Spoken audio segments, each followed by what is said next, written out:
Payday 2 is a classic first-person shooter that not only holds up to this day, but still retains a higher player count despite being over a decade old.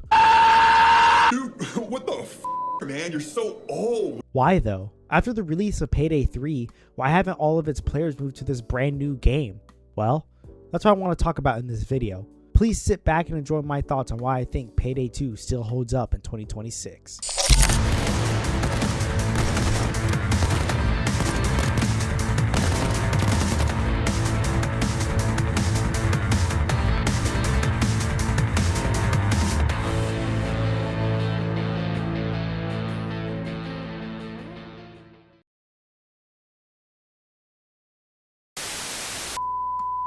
I think one of the best reasons for Payday 2's success is its replayability. No heist ever plays the exact same when it comes to enemy pathing and how the heist unfolds. You can approach many of them through stealth, and there are usually 2 or 3 different options to choose from and execute. Of course, not every heist is like this, but I would like to say the majority of them offer these kinds of choices to the player. Compare that to Payday 3, where most heists offer only 1, maybe 2 ways to get through them. I think that this is one of the sequel's biggest downfalls. It offers little to no replayability because every heist tends to play out the exact same. That is not the case for Payday 2. Having an extremely linear heist is not automatically a bad thing. Cook-Off and the first heist you do when you start the game are both very linear maps, but Payday 2 is able to preserve replayability because of the variety of ways you can defend yourself and approach each situation. The personality and map design are what keep people invested in Payday 2. Locke, Bane, and the commissioner from Hotline Miami bring all this flavor with their dialogue that each heist becomes fun to listen to as well as fun to play. Even the repeated voice lines add to that charm, even when they become a little annoying. Yes! Money! Money, money, money, money! Okay, well, you know where it is, but I don't fucking know. Light the flare, yeah? I'm flying in. Don't shoot if you see a big fucking helicopter flying at you, right? Sorry, is the floor wet? You piss in your panties, little baby? You'll never get me. You clowns are done. I guess what I'm saying is that the map design and overall personality of Payday 2 are stronger than Payday 3's, and I think that's one of the biggest reasons people keep playing your game. When you remove that personality, when you remove that arcade-like energy and character spunk, you end up with a generic heist that most players will never remember. That is exactly what happened with Payday 3. Most people who play the game, or even with a small amount of knowledge about it, probably cannot name many Payday 3 heists off the top of their heads. I know I can't.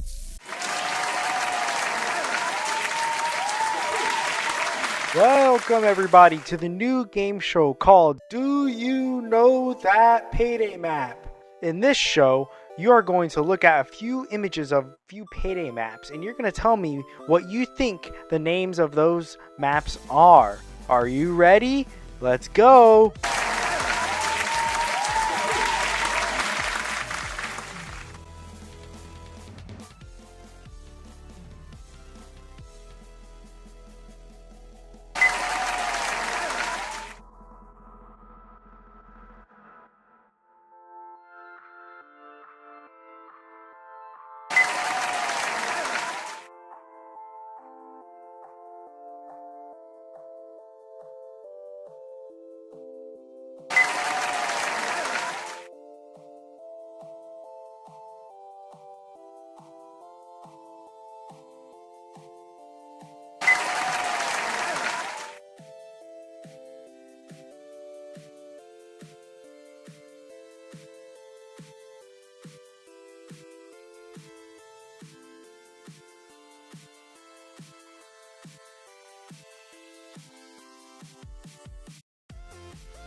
Alright, welcome back, and thank you everybody for watching.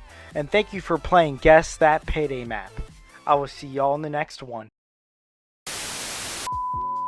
And even if they can, they would likely have to think about it for a moment. But I guarantee you that if I showed you a picture of a lot of Payday 2 iconic maps, they could name them almost instantly. When it comes to their core design, Payday 2 maps usually have multiple ways to enter, exit, retreat, or defend. That makes the maps flow better and allows for smoother gameplay compared to the simplified design philosophy of Payday 3. If you look at maps like Bank Heist or Big Bank, you have enclosed access points that can act as defensive points while also giving you a way to retreat or advance depending on the situation. In Payday 3 or even other games similar to Payday, the maps feel far more linear. While there are still defensive points, they often do not feel as accessible or as valuable. That is one of the biggest reasons people still love Payday 2.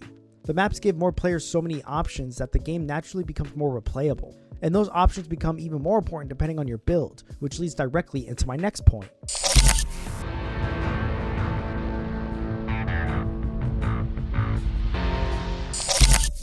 Payday 2 offers a lot of variety when it comes to how you want to play it, the role you want to fill, and the options the game gives you through guns and equipment.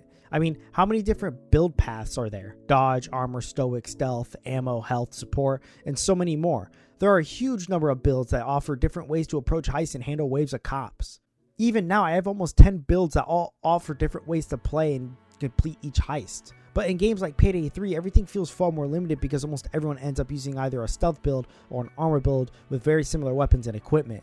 That is not to say Payday 2 does not have a meta, because it absolutely does. Dodge and Anarchist dominate a lot of death sentence lobbies, but even then you will see a lot of people trying to run Crew Chief, Yakuza, a melee build, or some goofy setup that probably should not work but somehow does anyway. What I'm saying is that Payday 2 offers more freedom than Payday 3, and that freedom is one of the main reasons the game has survived for over a decade. What also works is that some heists feel better suited for certain builds, which adds even more variety. For example, on Biker Heist Day 1, running a crowd control build with grenade launchers or LMGs can be very effective because of the strong positions you can hold. But on Day 2, longer range weapons make more sense because of the lack of safe power positions, along with presence of SWAT turrets and helicopters. You need to be able to deal with those threats accurately so they don't have to ruin your run. Of course, do most people adapt that much? No, not really. But it's still clear that the game's design encourages you to think about the heist you are playing and adjust if needed. Compared to Payday 3, most maps, unless they are stealth focused, can be handled with the exact same build without much consequences or limitation. Of course, you should not punish players for wanting to play how they want, but designing maps to be so broad and generic that they fit almost every playstyle the same way is ultimately worse than designing maps that reward certain builds more than others. A map that asks something from the player will usually be more memorable than the one that does not ask for anything at all.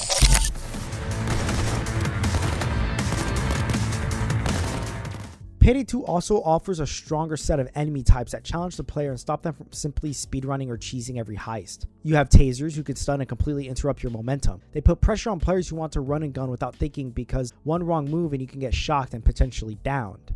The medic kills surrounding cops and forces the player to prioritize them if they want to properly clear the enemies around them.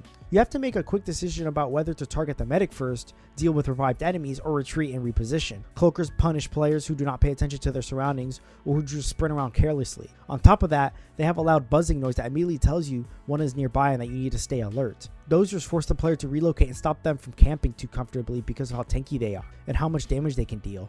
And finally, shield cops can lock down certain angles or hallways, forcing the players to reposition or making it easier for cops to push behind them. Editor's note, I totally forgot about the marshals, but I don't even think they're that good of enemies to fight anyway, so we could just forget about the marshals.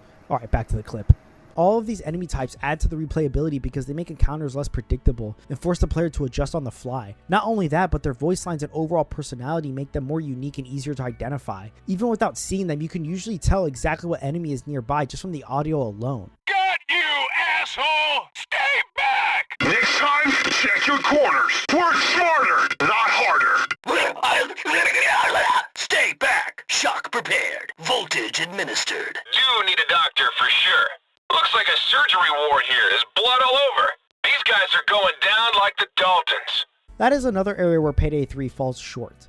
Its enemies not only look too similar to one another, but they also lack the same level of uniqueness and characterization that Payday 2 had. As a result, Payday 3 feels emptier and more soulless than its predecessor. I mean, what did Payday 3 do to ensure that each enemy type is different from Payday 2? The taser gets an electric mine? That's it? Oh, maybe a new gas enemy? I'll sure show them.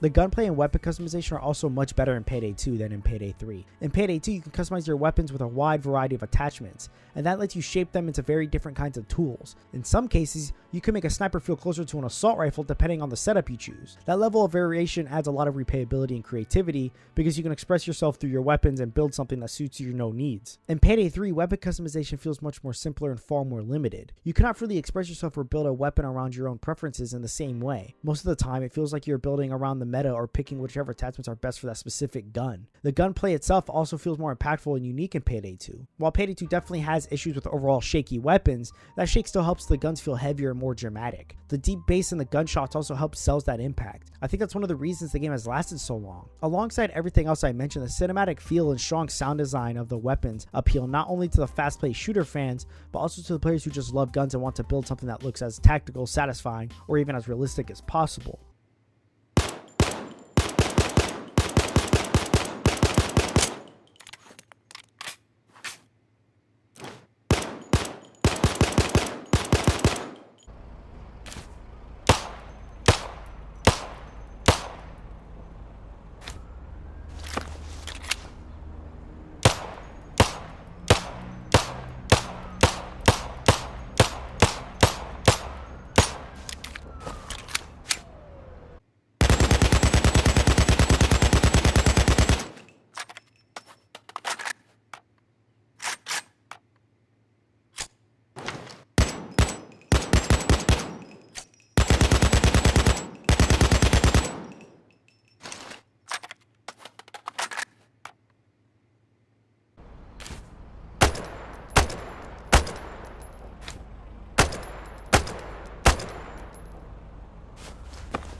Those elements are missing in Payday 3. Everything feels more watered down compared to Payday 2, and because of that, I cannot help but look at Payday 3 as a downgrade in this area.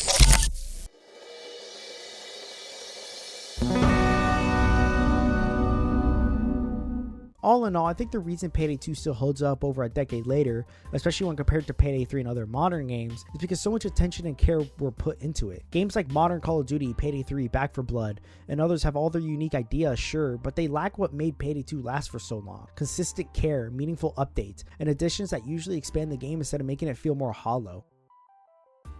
Thank you all for watching. Please like and subscribe and check out my YouTube channel for more videos like this one. Until our next adventure, I will see y'all later. Goodbye.